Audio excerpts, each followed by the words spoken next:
When I was 11 years old, as a British, I'm still British, but back then I was also British.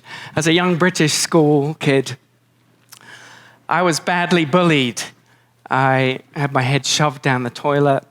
I was kicked and punched and lots of other things. Why? For no other reason than I was a good student. I excelled at school. And it really kind of got me down at the time, as you can imagine. But the turning point for me was one day I went for just a routine appointment at the doctor, and my mum took me there. I don't even know if she knows this story, but sitting in the doctor's waiting room, I picked up a magazine which many of you are familiar with called Reader's Digest. And this was it.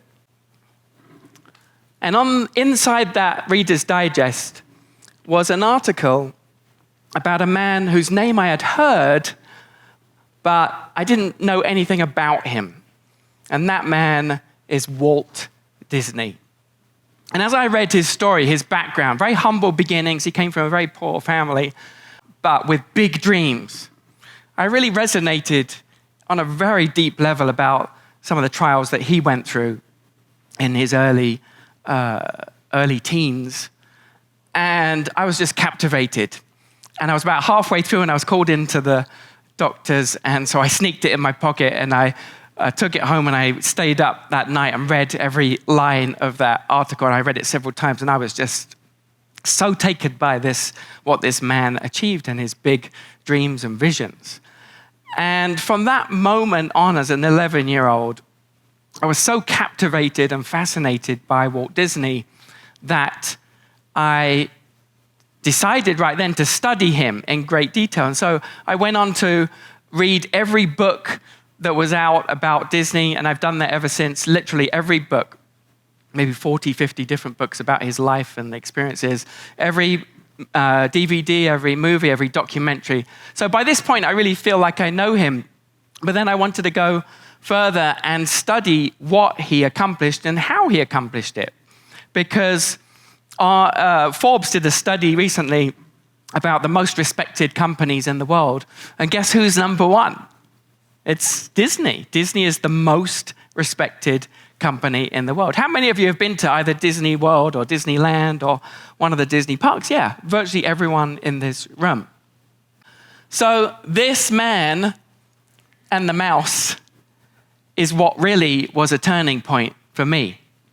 The man and the mouse. And I thought, you know what? I want to learn how to create a Mickey Mouse business in a good way. And so I dreamed, of course, of going to one of the Disney parks, but I thought this is never going to be possible as a young teenager. But then, funny thing happened about 2 years later. One of my school friends said, you know what, my family is going to on holiday, that's what we call vacation, quick translation there, to Florida from England. Would you like to come with us? And I just about exploded with with positivity, like, yes, like, wow, this is amazing. I never thought I'd ever even, be able to come to the States. So going through the parks, it was just like, couldn't believe that I was actually there. And I've been to all of the parks all around the world, including the latest one in Shanghai, which is by far the most technically advanced Disney anywhere in the world. It's incredible if you get a chance to go. Over 100 times, probably hundreds of times, actually. Yes, I am an obsessed Disney geek. Okay, I admit it. And as I go to these parks, unlike most people, I'm not going on the rides and so on. I'm enjoying and I'm soaking up the experience that Walt created. And because I know so much about him now and his background and what he wanted, it really, I see everything in a different way. And that's how I want to encourage you to start looking at these companies that we respect in a different way. So if we think about Disneyland or Disney World or some of those parks as examples, did you know, for example, that every night the lampposts on the main street as you go in are painted every single night. And not only are they painted, but they're painted at a time that's based on the weather that day. The wind conditions, if it's raining and so on, a computer works it out. Okay, they need to start painting at this time so that the paint is dry by the time the guests come in the next day. Talking about guests. Walt was determined to never, ever use the word customer. Erase it from the vocabulary. You will never hear a Disney cast member use the word customer. Why? Because to Walt, it was a show. Everybody was coming for a show. He wanted to create an experience that would be memorable. So one particular instance that I recommend that really shows you an insight into how Walt's brain worked, because it did work very differently, was one time after Disneyland had been built, and we have the Magic Kingdom, the castle, beautiful castle. On one of the first days that week when it opened, on one occasion, Walt loved to spend time in the parks. A gardener came rushing up to Walt and said, Walt, we have a problem. And he said, what is it?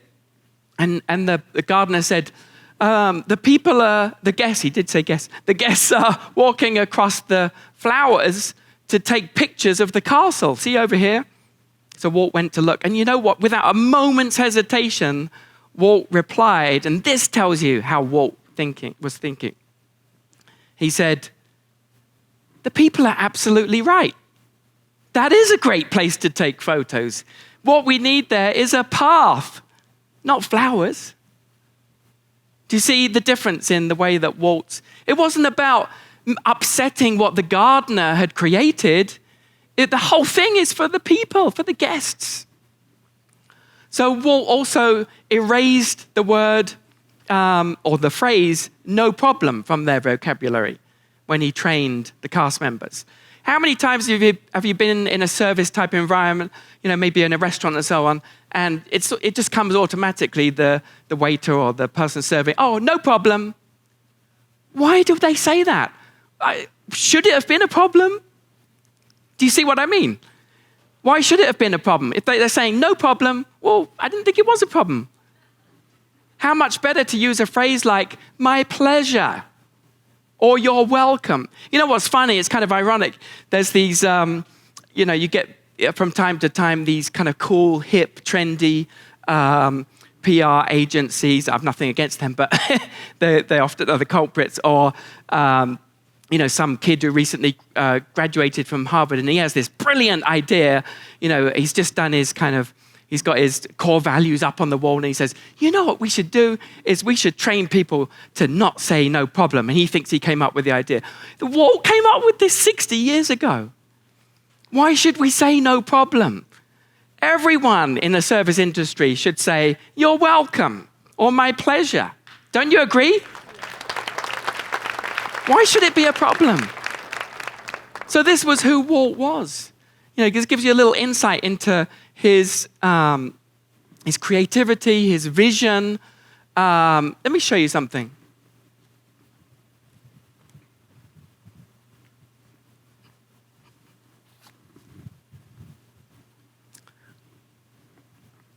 This got sent to me probably about 6 months ago. A surprise in the mail.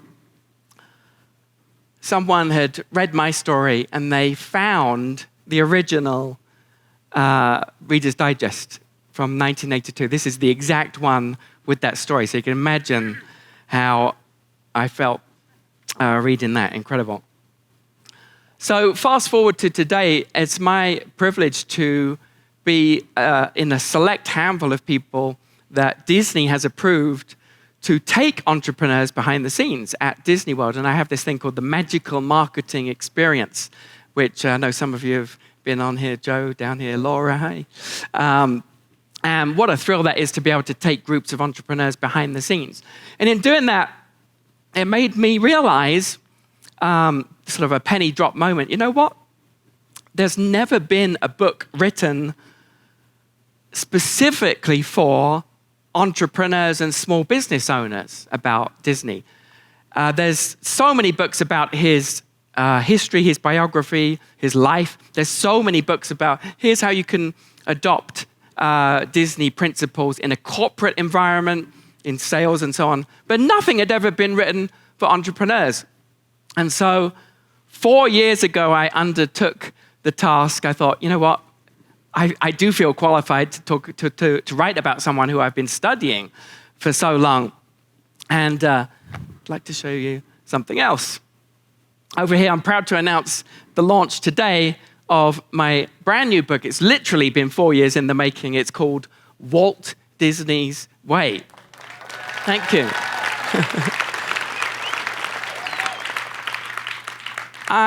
I'm so excited to share this with you. If you would like a copy, we're going to make them available over here in the next break. It literally has been a 4-year project. Some of you, friends of mine, I know have read preview copies. We have a limited number of hardback special edition copies, but this is kind of, a culmination for me today, being able to launch this for you and to share it with you. So I just wanted to spend a few minutes going through some insights there into Walt. If you haven't experienced Disney in this kind of different way of looking at it from the perspective of how can I adapt this as an entrepreneur, I strongly encourage you to visit the parks with that mindset, because you'll observe things and you'll be wowed at, wow, how cool is it that they've done this? Like, you can look at sales, you can look at marketing, you can look at customer service, you can look at employee management. Everything Disney does, they absolutely excel at. So I encourage you to do that. It's been a thrill to share, just in a brief way, my love and passion for Disney. So thank you. Thank you.